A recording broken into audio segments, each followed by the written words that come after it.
When my kids were younger, they all raised pigs, and they showed them at our local 4-H fair. And things that we learned about pigs helped us really understand some of the principles that you're now learning in this chapter. For one thing, we can see that when pigs are bred a certain way, when you intentionally breed certain sows with certain boars, you're going to come out with piglets that have different characteristics. And if you continually pull those stronger characteristics that you're trying to make, and those are the pigs that you keep breeding, then you're going to end up with eventually different breeds of pigs. And so if you are trying to have pigs that the sows are really, really strong moms, they produce lots of milk for their young, they take really good care of their young, they're careful not to lay down on their young when they lay down, because that happens a lot with pigs, unfortunately. If you breed the pigs selectively, then eventually you can create a breed of pigs that have really, really strong moms. I know back in the 40s and 50s, pigs just looked really fat. And anytime you'd see a picture of a pig, I mean, any animal, they always looked fat. But now pigs have been bred so that they have a lot more lean muscles to them. And when we actually eat pork now, it's actually something that's much more healthy than it used to be, just because it doesn't have all of the fat in it that it used to have, because we have selectively bred those animals to make a leaner product. Now, that's an example of microevolution.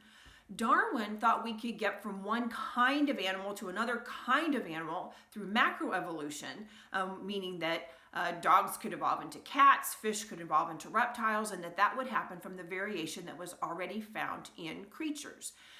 We talked before that we can have variation, but that does not mean that there is evolution taking place. So once we started realizing what was going on down at the cellular level with genetics and reproduction, Neo-Darwinists came up with the idea that, okay, all these changes must be happening then through mutation. And we talked really briefly about mutation. We talked about how it's really almost like an error happens, a mistake happens in DNA, and so there's a change in the genetic code. Now, in order for there to be the number of mutations possible to get from one type of creature to another completely different type of creature, we have to think about two specific things. First of all is the sheer number of mutations that are going to be required. Well, first of all, how often does a mutation even happen? Well, a mutation happens about 1 in every 10 million duplications of a cell. Now, we have 100 trillion cells in our body, so obviously there's going to be some mutations even in our body happening. But 1 in every 10 million would be 10 to the 7th power. So that would be a 1 with 7 zeros after it is 10 to the 7th. That's the chance of one mutation happening, 1 in every 10 million. Now, if you need to get a series of mutations that happened to result in a certain trait, that's where you start getting into trouble. Because if I need 2 mutations that happen that are actually going to relate to one another, then I'm going to have, for 2 mutations, that's going to be 10 to the 7th times 10 to the 7th, which is 10 to the 14th. And that is basically 1 in 100 trillion chances that you're going to have 2 mutations that happen consecutively that are going to relate to each other. If we get up to 3 mutations that are going to happen consecutively so that they will relate to one another, that's a billion trillion. That's a really big number. The chances in 4 mutations would be all the way up to 10 to the 28th power, so 28 zeros after it. And there's only 10 to the 80th atoms in the whole universe is what we've kind of estimated. It would take a whole lot more mutations than that to get all the way from a fish to a philosopher. Okay, so just the sheer numbers of mutations that are required with the rate at which mutations happen would be very, very difficult to see that actually happen. Now, they will tell you that, well, with millions and millions of years, that could be possible. That's still an awful lot of mutations that have to happen in a consecutive order to really make any conceivable difference. The other thing that is true is that from what we have seen is that mutations corrupt, they don't create. We talked already in the chapter on genetics about hemophilia. Hemophilia is a result of a mutation. Down syndrome is a result of a mutation.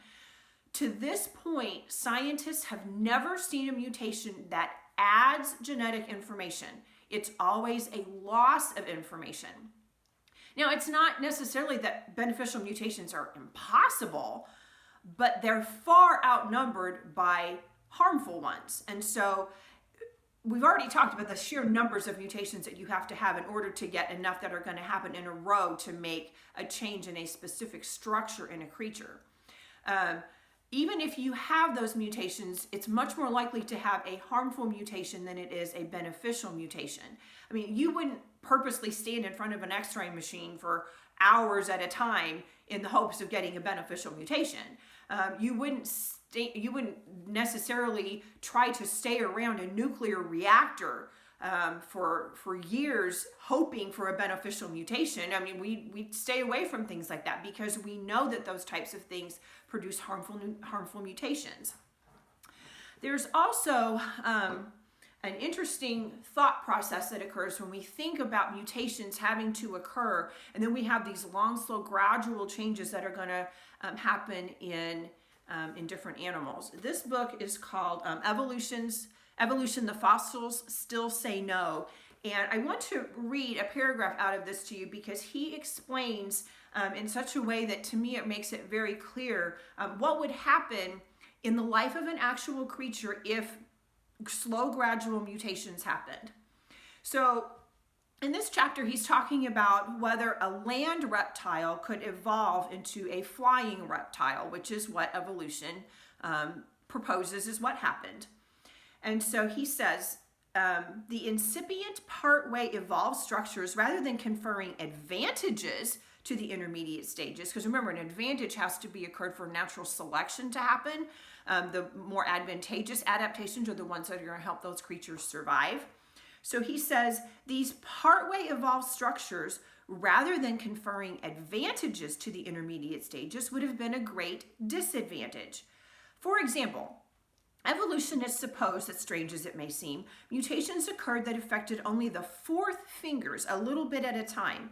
Of course, other random mutations occurring concurrently, incredible as it may seem, were responsible for the gradual origin of the wing membrane, the flight muscles, the tendons, the nerves, the blood vessels, and all the other structures necessary to form the wings.